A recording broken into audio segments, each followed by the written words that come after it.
네, 안녕하세요. 오랜만에 인사드립니다. 망치입니다. 음성 변조하는 게 힘들어서 그냥 원래 제 목소리로 진행을 하도록 할 거고요. 제가 영상을 쉰 동안 나스닥이 정말 많이 올랐습니다. 현재 보고 있는 차트는 월봉 차트고요. 월봉 차트 상에서 한 번의 음봉을 제외하고는 전부 다 4월달 이후로는 양봉으로 마감이 되었고 이번 달에도 현재 양봉으로 진행이 되고 있는 상황이죠. 오늘자 주요 내용들을 살펴보고 주요 종목들에 대한 차트 분석도 진행을 하면서 여러분들 투자에 있어서 도움이 되는 내용 오늘 영상을 통해서 전달 드리도록 하겠습니다. 나스닥 일봉으로 살펴보도록 하겠습니다. 일봉상 확인을 해봤을 때 채널에 대한 이탈이 한 차례 발생이 되긴 했었지만 다시 한번 재차 진입을 해줄 가능성이 높다라고 판단이 되고 있어요. 10월과 11월에 나왔던 조정이 건강한 조정이었다라고 판단이 되고 있습니다. 강한 낙폭을 만들기 위해서 하락이 발생이 되었다라기보다는 그동안 조정 없이 상승이 나왔었기 때문에 한 차례 조정이 나왔다가 다시 한번 상승세를 이어갈 가능성이 높다라고 판단이 되고 있습니다. 50일 이평을 체크를 해봤을 때 한 차례 이탈이 발생이 됐었지만 재차 진입을 한 이후에 지지를 받으면서 안착한 흐름을 보여주고 있죠. 그러면서 주가를 연이어서 3번 정도 적산병이 발생이 되었기 때문에 이 추세를 좀 이어갈 가능성이 높아 보이고 조정은 어느 정도 마무리가 된 것으로 보여지고 있습니다. 그동안 한동안 시장을 차갑게 식게 했었던 AI 버블론에 대해서도 어느 정도 오라클에서 발단이 되었던 하락분에 대해서는 해결이 된 것으로 보여지고 있습니다. 오라클이 저평가가 되었다라는 레포트 보고서가 나와주게 되면서 일단락이 된 것으로 나타나고 있고요. 우선 자세하게 매크로 시황을 살펴보면서 추가적인 내용도 설명드려보도록 하겠습니다. 나스닥에 대해서 결론을 좀 지어드리자면 추세대로 잘 상승을 하고 있고 50일 이동평균선에 대해서도 지지가 잘 나왔기 때문에 한 차례 더 채널 상단부까지 상승할 가능성이 높아 보인다라고 결론을 좀 지어드리도록 하겠습니다. 그 안에서 빅테크들이 또 우수한 흐름들을 보여줄 가능성이 높아 보인다라고 결론을 지어드릴 수 있을 것 같고 산타랠리로도 이어질 가능성이 있지 않을까라고 조심스레 좀 예측을 해봅니다. 방금 전에 말씀드렸던 내용이었죠. 오라클에 대해서 저평가가 되었다라는 보고서가 나타나게 되면서 뉴욕 증시가 상승을 하게 되었는데요. 그동안 AI 버블에 대한 내용들과 과도한 차입에 대해서 불안이 있었는데 완화가 된 점이 있습니다. 사실 그동안 시장이 AI 투자가 실적보다 앞서가면서 버블로 이어질 수 있지 않느냐라는 점에서 우려하는 여론들이 굉장히 많았는데요. 특히 AI 인프라에 대해서 레버리지 확대가 불안한 요인으로 작용을 하게 되었었습니다. 그런데 실제로 오라클의 경우에서는 AI 수요가 계약이랑 매출로 실제로 반영이 되고 있고 주가가 이를 충분하게 반영하지 못하고 있다는 분석이 레포트로 나와주게 되면서 시선이 달라진 건데요. AI가 기대가 아니라 숫자로 확인되는 단계에 들어갔다라고 해석해 볼 수도 있을 것 같습니다. 또 한편으로는 AI 테마에서 이제 봐야 할 포인트들이 좀 많이 바뀌고 있다고 생각을 하거든요. 그래서 잠시 후에 AI 내용들, AI 종목들 짚어드리도록 하면서 좀 추가적인 내용들 설명드려보도록 하겠습니다. 다음 후 전해드릴 내용은 러시아 우크라이나 전쟁이 이제는 마무리 국면에 들어가기 시작을 했죠. 그러면서 여기서 또 우리가 주식 쪽으로 해석을 해볼 여지가 있습니다. 그러니까 유럽은 현재 평화보다는 자력 방위를 더 진지하게 고민하기 시작을 하고 있어요. 그러니까 전쟁이 끝났다고 해서 위협이 아예 사라졌다고 보지는 않는 거예요. 특히나 러시아와 국경을 맞대고 있는 핀란드처럼 지리적으로 좀 가까운 국가들은 안보를 선택의 문제가 아니라 구조적인 리스크로 인식을 하고 있다라는 건데 이 불안이 일시적인 공포가 아니라 군사 예산을 장기적으로 늘리게 되는 동력이 되는 거죠. 그럼 유럽 전반에서도 흐름 자체가 나토 기준에 맞춘 국방비를 확대를 하게 될 거고 무기, 탄약, 방공 시스템 이런 자체 조달이 핵심적으로 이루어지게 되겠죠. 그러면서 미국 의존도도 줄이겠다는 방향성도 분명해지겠죠. 그럼 이 변화가 자연스럽게 어디로 이어지게 되겠습니까? 주식시장으로 이어지게 되겠죠. 독일의 라인메탈, 영국의 벨시스템즈, 그리고 유럽의 사브 이런 유럽 방산 기업들이 단기 이벤트성으로 상승을 하는 게 아니라 중장기 수요 증가에 의해서 수혜 구간에 들어가기 시작을 할 것이다. 그래서 전쟁이 끝났다라고 해서 전쟁 테마가 끝났다라고 보는 것이 아니라 유럽의 안보 구조가 바뀌고 그에 따라서 예산이 또 바뀌게 되고 예산이 고정이 되면 실적도 방산주에 대해서 가시성도 높아지게 되고 그래서 이렇게 또 연결해서 또 생각을 해볼 수가 있을 거거든요. 그래서 유럽 방산주들이 앞으로 좀 더 많이 올라갈 수 있지 않을까라는 생각도 좀 듭니다. 이 지구상의 전쟁이 아예 끝난 건 아니에요.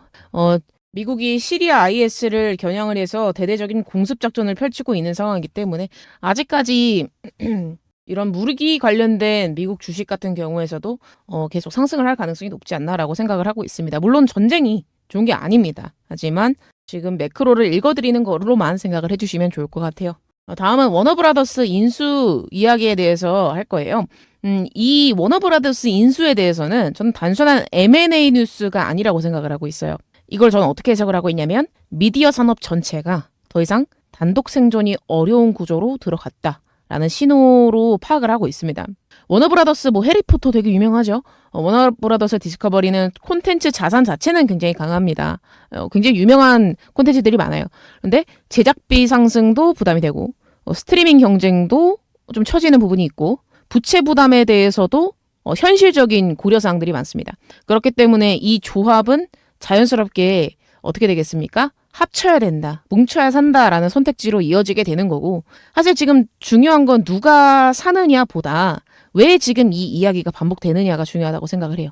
스트리밍 시장은 이미 성장보다는 이제는 뭐예요?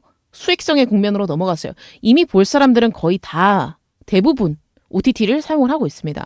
이제는 수익을 얼마나 더 내느냐에 대한 이야기인데, 콘텐츠 기업 단독으로만 보기에는 규모랑 자본력을 동시에 갖추기가 어려워졌다라는 거죠. 그래서 이렇게 워너브라더스 같은 IP 중심 회사에 대해서 플랫폼, 통신, 빅테크 이런 결합 대상으로 계속 언급이 되고 있는 거예요. 콘텐츠는 여전히 핵심적인 자산인 건 맞습니다. 그런데 이제는 유통, 데이터, 자본과 이렇게 함께 있어야지 좀 의미가 커지게 되는 거거든요. 이런 주식 관점에서 보게 되면 이런 인수설에 대해선 단기 변동성은 키워주는 게 맞아요. 하지만 장기적으로 생각을 해보게 되면 이러한 미디어 산업 자체가 소수의 대형 플레이어 중심으로 재편이 되고 있다라는 흐름을 캐치할 수가 있거든요. 그러면 이는 경쟁 완화와 가격 결정력 회복이라는 다른 가능성으로 이어질 수 있다라는 거죠. 이렇게 정리를 하게 되면은 워너브라더스 인수 이슈에 대해서는 한 기업의 문제가 아니에요. 미디어 산업이 콘텐츠 단독 생존에서 플랫폼 결합 구조로 넘어가고 있다라는 거를 저는 빠르게 캐치하는 게 중요하다고 생각을 합니다. 그래서 여기에서 이제 파라마운트가 인수를 하느냐, 넷플릭스가 인수를 하느냐, 이거를 이제 우리가 먼저 미리 예측을 해서 주식을 사고 말고의 문제가 아니라는 거예요. 좀 정리를 하자면 그냥 단독으로 수익을 많이 내기 어려우니까 지금 뭉쳐가지고 살려고 저러는구나 라고 그냥 생각을 하시면 됩니다. 그리고 추가로 인플레이션 관련된 이야기를 하자면 금리 인하에 대해서 전면 수정이 들어가려고 하는 상황입니다. 왜냐하면 CPI 물가가 예상 밖의 둔화를 나타냈기 때문에 금리 인하를 할 여지가 충분하다라고 판단이 되고 있다고 하고요. 여기서 조금 더 중요하게 봐야 될 부분이 뭐냐면 해시 위원장이 금리 인하를 이야기하는 거 그렇게 어떻게 보면 그냥 당연한 이야기라고 할 수 있는데, 여기서 더 중요한 내용은 뭐냐면 저번에 10월달 마지막 FOMC 회의에서 기준금리 0.25%포인트 인하에 대해서 반대를 했던 인물이 있어요. 동결 주장을 했던 인물이 굴스비 총재였습니다. 시카고 연방준비은행 총재가 금리를 원래 인하를 안 하는 쪽으로 투표를 했었는데 이번에는 금리를 더 빠르게 내렸어야 한다라는 점을 인정을 했다고 합니다. 인정을 했대요. 금리를 인하를 하는 게 맞았다. 이 인플레이션 수치를 보니까 금리를 더 빠르게 인하를 했어야 되는 게 맞았다. 인정을 한다. 이렇게 이야기를 했다고 합니다. 그래서 이 부분에 대해서도 시사하는 바가 크다고 생각을 하고 있고, 결국에는 나스닥 미국 주식과 관련해가지고 전체적으로 시장이 좋아지는 흐름으로 이어질 가능성이 굉장히 높다라고 저는 생각을 하고 있어요. 자, 그럼 이렇게 쭉 보았던 매크로 흐름들을 정리를 하면서 차트들도 같이 살펴보도록 할 거예요. 그럼 우리가 오늘 봐야 될 내용들은 뭐죠? AI 기업들 한번 차트 확인을 해봐야 될 것 같고요. 방산주들도 한번 분석을 해보면 좋을 것 같습니다. 그리고 추가적으로 넷플릭스 이런 콘텐츠 사업하는 회사들 한번 살펴보도록 할게요. 그리고 여러분들이 추가적으로 조금 더 궁금해하실 종목 몇 가지 더, 아이온큐나 양자 컴퓨터죠. 팔란티어는 방산이니까 아이온큐, 그리고 우주항공 관련된 섹터들 한번 쭉 훑어보도록 하겠습니다. 가장 먼저 엔비디아부터 보도록 할 텐데요. 174불에서 지지가 나타나면서 50일 이동평균선에 대한 돌파가 나타났습니다. 한 차례 점프를 하면서 올라탄 모습을 보여주고 있는 상황인데요. 50일 이평선에 대해서 아예 시가를 올려서 봉을 만들어주고 있는 상황이기 때문에 아무래도 당분간 반등 여력이 충분히 있다라고 판단이 되고 있습니다. 하지만 파동 관점에서 봤을 때는 지금 전체적으로 봤을 때 고점 부근에 와 있는 상황이고 조정 파동이 좀 시작이 됐을 가능성도 충분히 있거든요. 이전 매물대 자리까지 내려왔다가 해당 자리에 대한 반등은 가능하지만 만약에 빠르게 고점을 올려주지 못하고 한 차례 조정이 나타나게 된다. 가격적으로 봤을 때 한 200불 정도 자리에서 조정이 나와주게 된다라고 하게 되면은 한 차례 더 저가를 내릴 가능성도 충분히 있다라고 판단이 되고 있습니다. 또는 횡보할 가능성도 있겠죠. 그래서 좀 당분간 만약에 엔비디아에 대해서 그러니까 엔비디아를 살까 구글을 살까 마이크로소프트를 살까 고민이 된다면 저라면 구글이 눌렸을 때 매수를 하는 쪽을 좀 더 추천을 드릴 것 같아요. 왜냐하면 기술적인 부분들뿐만 아니라 엔비디아가 사실상 구글에 뭐 밀릴 가능성에 대해서도 사실 조금은 생각을 하고 있거든요. 혹시 모르는 거잖아요. 지금 엔비디아가 절대 1인자이긴 하지만 구글도 정말 빠르게 쫓아가고 있기 때문에 만약에 둘 중에 고민을 한다라고 하게 되면은 저라면 구글이나 마이크로소프트가 좀 더 괜찮지 않을까라고 생각을 하고 있습니다. 물론 분산 투자하시는 분들이라면 부담 없이 매수를 하셔도 괜찮은 자리다. 꾸준하게 보셔도 괜찮다라고 말씀을 드릴 수가 있겠습니다. 물론 당분간 횡보를 할 거에 대해서 말씀을 드리는 것뿐이지 구조적으로 장기적으로 상승하지 않을 것이다 라고 말씀을 드리는 게 아니에요. 상대적으로 이 종목보다는 다른 종목이 좀 더 나을 수 있다라는 것을 솔직하게 말씀을 드리는 겁니다. 그러면 이어서 구글 말씀을 좀 드려보도록 할게요. 구글이 객관적인 기술적으로 봤을 때 객관적인 관점에서 봤을 때 훨씬 더 차트가 힘이 좋다라고 판단이 되고 있습니다. 지금 50일 이평선에 대해서도 전혀 깨지지 않은 상황이고요. 단기적으로 21일 보라색깔 이동평균선에 대해서 이탈이 발생이 되긴 했지만 빠르게 회복했습니다. 그래서 아무래도 지금 구글에 대해서는 살짝 눌림목 구간이죠. 오히려 좋은 매수 기회가 될 수도 있지 않을까라고 생각을 하고 있습니다. 그렇지만 언제나 미국 주식은 몰빵을 하는 게 아니라 뭐 월별로 한 번씩 사거나 일주일에 한 번씩 사거나 꾸준하게 매수를 하는 게 가장 좋은 방법이죠. 그래서 지금 괜찮은 매수 찬스로 보여지고 있고 추가적으로 더 상승을 한다면 가져가면서 보시는 게 좋을 것 같아요. 설령 이제 데드크로스가 발생이 된다라고 하더라도 그때 가서 비중을 좀 정리를 하면 되는 문제고 지금에서는 적절하게 눌렸기 때문에 매수 관점으로 보셔도 괜찮은 자리다라고 생각을 합니다. 어차피 구글이라고 해서 망하는 종목이 아니잖아요. 그렇죠? 꾸준하게 매수를 하셔도 좋은 종목이다라고 생각하고 있어요. 그래서 구글 현재 가격은 309불입니다. 309불. 잘 눌렸다라고 판단이 되는 자리다. 마이크로소프트 보도록 하겠습니다. 마이크로소프트의 경우에서는 뭐 구글보다는 조금은 더 약세를 띠고 있는 상황은 맞죠. 하지만 여기서 긍정적으로 볼 수 있는 것은 주봉으로 확인을 해봤을 때 굉장히 유의미한 자리에 도달을 했다라고 판단이 되고 있습니다. 주봉상 50일 이평선에 대해서 지지가 나타나고 있거든요. 그래서 해당 자리에 대해서 만약에 지지를 계속 나타내 준다라고 하게 되면은 추가적으로 상승할 가능성이 높아 보이는 부분이 있습니다. 그리고 일봉상 200일 이평선을 확인해 봤을 때도 200일 이평선에 대해서 현재 지지가 나타나고 있는 상황 맞죠. 그런데 지금 파동상 봤을 때 확률로 봤을 때 물론 이렇게 반등이 나와줄 가능성도 있기는 하지만 그 가능성보다는 횡보 또는 약간의 이탈이 확률이 조금 더 높아 보이거든요. 그래서 지금 만약에 마이크로소프트에서 매수를 고민을 하신다라고 하게 되면은 조금은 관망을 하시는 게 좋아 보입니다. 하지만 장기적으로 가져가시는 분들에 대해서는 특별하게 걱정할 자리는 아니다라고 판단이 되고 있다고 말씀을 드릴 수가 있을 것 같아요. 이미 한 420불 정도 가격대에서 매물대가 두껍게 형성이 되어 있는 자리가 있기 때문에 이 위에서 결국에는 상승할 가능성이 높아 보인다라고 설명을 드릴 수가 있을 것 같아요. 다음 보시는 종목은 메타입니다. 메타 차트를 확인을 해보게 되면은 지금 전체적으로 봤을 때 이평선에 대해서 밑으로 빠져있는 그림을 보여주고 있죠. 쉽사리 넘지 못하고 있습니다. 돌파를 만들어내지 못하고 있기 때문에 지금은 매수의 관점보다는 아예 안전하게 올라탄 이후에 매수를 하는 게 조금 더 괜찮아 보여요. 가격적으로 말씀을 드리자면은 아예 700불대까지 올라오면은 양봉으로 안착을 하게 되면은 그때 가서 매수를 고려하시는 게 조금 더 안전해 보인다라고 말씀을 드릴 수가 있겠습니다. 사실 이평선이 좀 오랜만에 이렇게 기울기가 수평으로 바뀌었기 때문에 조금 조심할 필요도 있다고 생각을 하고 있어요. 그래서 아까 전에 다시 구글도 말씀을 드리자면 일봉으로 보면 구글도 정말 많이 가파르게 올랐거든요. 그렇기 때문에 뭐 꾸준하게 내가 달달이 매수를 하시는 분들이라면 모를까 지금 자리에서 정말 몰빵을 하기에는 무서운 자리다. 라고 말씀을 좀 드리고 싶어요.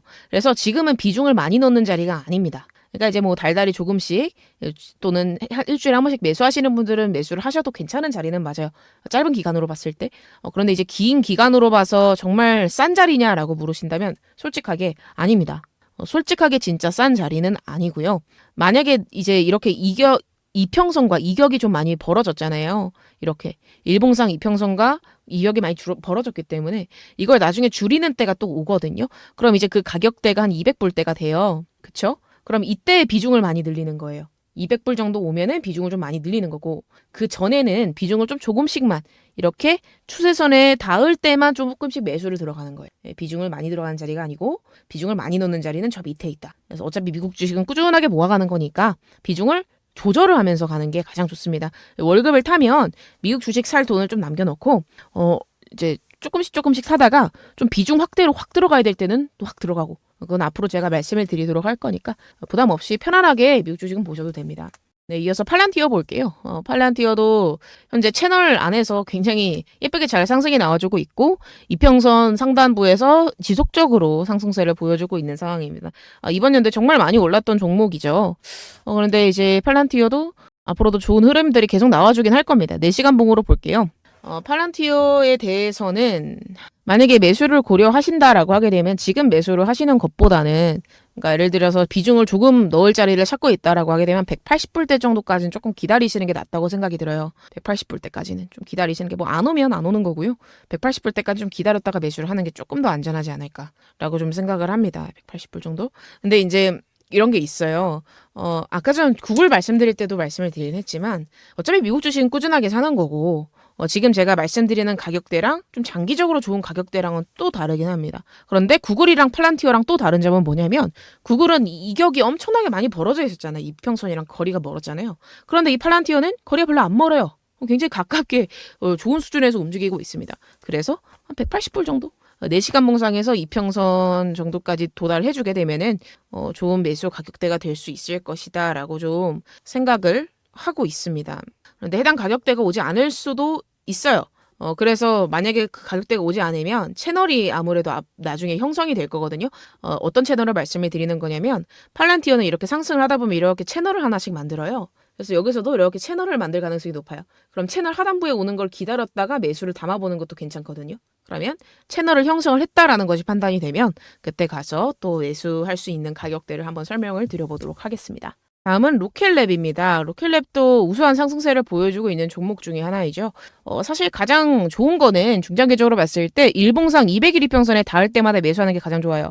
근데 이 시기는 이미 지나간 상황이죠. 이미 지나갔기 때문에 이 다음 자리에서 꾸준하게 이제 좋게 매수할 수 있는 자리를 말씀을 드릴 수가 있을 것 같은데, 지금 이 로켓랩은 너무 많이 올랐습니다. 지금 최근 한 3일 동안 적산명 뜨면서 정말 강하게 상승을 했기 때문에 보통 이런 흐름 이후에는 상단 부분에서 이제 횡보를 하거나 아니면은 횡보를 하다가 살짝 눌러주거나 하는 흐름들이 발생이 될 가능성이 있거든요. 그래서 눌러주면서 채널 안에서 움직이는 현상들이 발생이 되게 되면은 그때 가서 또 매수가를 말씀을 드릴 것 같아요. 지금은 진입할 시점보다는 그냥 보유자의 영역이라고 좀 판단을 하고 있습니다. 그래서 좀 그냥 지켜보시는 게 조금 더 괜찮은 자리라고 생각을 하고 있어요. 그리고 이어서 아이온큐 보도록 하겠습니다. 아이온큐 양자 컴퓨터 관련주죠. 아이온큐는 현재 매수하기 좋은 가격대로 보여주고 있어요. 아까 전에 로켓랩 어땠죠? 일봉상 200일 이평선에 닿을 때마다 매수를 진행을 했을 때 강하게 상승을 했죠. 아이온큐도 현재 좋은 메리트 있는 가격 구간에 와 있는 상황입니다. 물론 단기적으로 한 차례 흔들면서 한 50불대까지 몇 불 차이 안 납니다. 한 2, 3불 정도 더 하락할 가능성도 있기는 하지만 현재 구간에서 조금씩 비중 넣어보셔도 괜찮은 자리다라고 판단이 되고 있어요. 그래서 아이온큐 현재 가격 52.9불 지나고 있습니다. 그래서 앞으로 한 일주일 정도 기간 동안 옆으로 눌릴 가능성도 있거든요. 그럼 이제 그때 조금씩 담아보시면 좋을 것 같고, 기간을 두고 일주일 정도 기간을 두고 천천히 매수를 진행을 해보시게 되면은 아무래도 반등이 좀 우수하게 나올 수 있지 않을까라고 생각을 하고 있습니다. 그래서 기존에 아이온큐 좀 보유하고 계셨던 분들도 지금 비중 확대에 좋은 기회가 되는 자리라고 보여지고 있어요. 그렇기 때문에 아이온큐도 좀 관심 있게 보시면 좋을 것 같습니다. 그리고 끝으로 환율 한번 체크를 해보도록 할 텐데요. 정말 많은 분들의 관심사라고 생각을 합니다. 왜냐하면 미국 주식을 하게 되면 환전을 해야 되니까. 그래서 환율을 좀 체크를 해보게 되면은 환율은 앞으로 상승할 가능성이 좀 높다고 저는 생각을 하고 있어요. 주요 저항 가격이었던 1437원에 대한 돌파가 나왔기 때문에 앞으로 당분간 좀 상승을 하다가 채널 상단까지 도달하게 되면 한번 눌릴 거라고 봐요. 그래서 저는 여러분들이 이때 한번 눌릴 때 있죠. 내년에 한번 1,400원 초반까지 내려갈 가능성이 있다고 보여지고 있거든요. 그럼 이제 그 눌리는 자리에서 환전을 좀 많이 하시면 좋을 것 같아요. 그리고 지금 자리에서 굳이 한국 돈으로 바꿀 이유는 없다고 생각을 합니다. 왜냐하면 앞으로 한 수년 동안 해서 점진적으로 계속 상승을 할 가능성이 높다고 생각하거든요. 환율이. 그래서 미국 주식 지금 정말 달러를 사놔야 된다고 생각합니다. 지금 달러도 그렇고 금도 한번 잠깐 보도록 하면 금도 정말 가파르게 상승을 하고 있죠. 그래서 금의 경우에는 사실 어디까지 상승을 할지 가늠이 되지도 않습니다. 가늠이 되지도 않을 뿐더러 일단 뭐 주요 세계적인 은행들에서 전망을 하는 바에 따르면은 내년에 뭐 4,600불, 5,400불 여기까지 상승할 가능성이 있다고 하는데 사실 저도 그 부분에 대해서 동의를 하는 바입니다. 금도 계속 올라갈 거고 환율도 계속 올라갈 거예요. 그래서 웬만하면은 저는 주변에 뭐 미국 주식 할까 말까 고민하시는 분 지금 한국 주식 좋죠. 그래서 한국 주식만 하고 미국 주식 안 하시는 분들한테도 환율 때문에라도 미국 주식을 좀 하면 좋지 않을까라고 생각을 하고 있고 한국 주식은 당분간 좀 횡보세가 나올 가능성이 있다고 보여지고 있어요. 횡보 이후에 내년에 또 한번 상승을 보여줄 거라고 생각을 하고는 있는데 조금 저는 개인적인 생각으로는 위로 열려 있긴 하지만 이 상승세가 영원하진 못할 거라고 보거든요. 한번 또 나중에 좀 강하게 그러니까 예를 들면은 이렇게 코로나 때처럼 이렇게 하락하는 구간들이 중간중간 표현이 될 가능성이 이런 것들을 좀 조심을 해야 된다고 생각하거든요. 그래서 한국 주식 하시는 분들은 좀 띄엄띄엄 하시면 될 것 같고 달러를 위주로 좀 보시면 좋을 것 같습니다. 달러. 그래서 제가 오늘 말씀드린 종목들 중에 괜찮은 자리 나온 종목들도 있었죠. 그래서 그런 종목들 잡아가 보시면 좋을 것 같고요. 그리고 혹시나 ETF 투자하시는 분들께 설명을 드리자면 뭐 XOXL 추가적으로 상승할 가능성 굉장히 높습니다. 지금 단기 횡보 끝났고 이제 수렴 형태가 완성이 되었기 때문에 이 안에서 이렇게 상승이 나올 가능성도 충분히 있다라고 보여지고 있고요. TQQQ도 마찬가지입니다. TQQQ도 한 차례 채널 상단까지 빠르게 도달할 가능성이 있다. 이렇게 도달할 가능성이 있다고 보여지고 있어요. 한 70불 때까지 70불 목표가 70불 정도로 좀 생각을 하고 있습니다. 그러니까 56.7달러를 돌파하면 한 70불까지 상승할 가능성이 좀 높아 보입니다. TQQQ 그렇죠? 그래서 이 부분 확인을 잘 해보시면 좋을 것 같아요. 네, 그럼 오늘 영상 여기서 마무리하도록 하겠고요. 도움이 되셨다라고 하시는 분들은 댓글이나 좋아요 버튼 한 번씩 부탁드리겠고 제 영상을 처음 보신다면 구독 버튼 한 번씩 부탁드리도록 하겠습니다. 네, 오늘 영상에서 마무리하도록 할게요. 감사합니다. 망치였습니다.